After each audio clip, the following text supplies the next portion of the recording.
When the Student UK protest took place in 2010, I was taking a journalism course at the University of East London. There gathering materials for a magazine and layout project.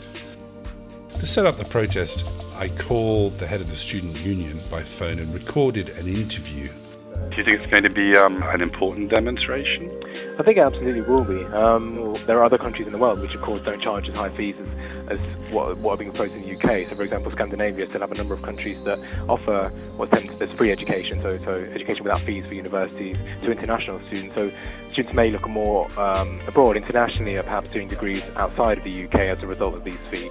Are people coming from far away, or do you know where all these buses are coming from, anything like that? Or how many people are expected to be there, let's say? I've heard the figure 20,000, but I can't really put an issue on that. I mean, it's probably going to be much higher than that. But as I said, there will be tens of thousands of people there, so maybe it'll be difficult to find us. So we'll have banners and signs and things like that, placards with our union logo on. So hopefully you'll be able to find us. It's fun. Thanks, man. Appreciate the time. Thanks. Take care. It was virtually empty when I got there, but for a few policemen who seemed almost amused and to be grinning at themselves at how few people had actually turned up.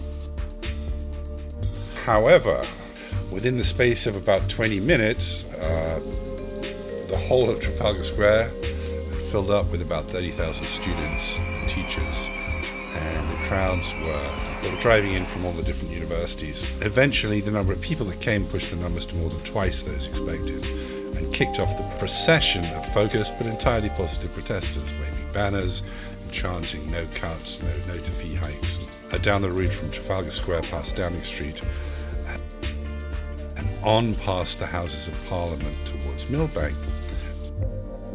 After we passed the bridge and just before we arrived at the Conservative headquarters of Millbank, a cheer went up, and from the corner of my eye I noticed a ripple or a wave in the crowd as a large section peeled off towards the side entrance of the building. We're at the Millbank Tower and they seem to be storming the building. It's like Bastille there. Once inside, the crowd lets up a cheer. Smoke bombs are hurled about the lobby as a few security guards amble around, and the secretary dials to report the events to her seniors and possibly police.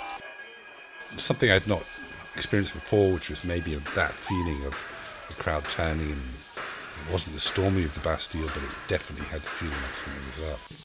Part of the crowd then breaks away and takes the lift up to the roof of the building, where one student among the protesters grabbed a fire extinguisher and followed the rest of the protesters on the roof as they went to the front overlooking the demonstrators and the police below. There it was that one protester launched that fire extinguisher off the roof. From an impossibly high height, it narrowly missed one of our professors and it would have killed him.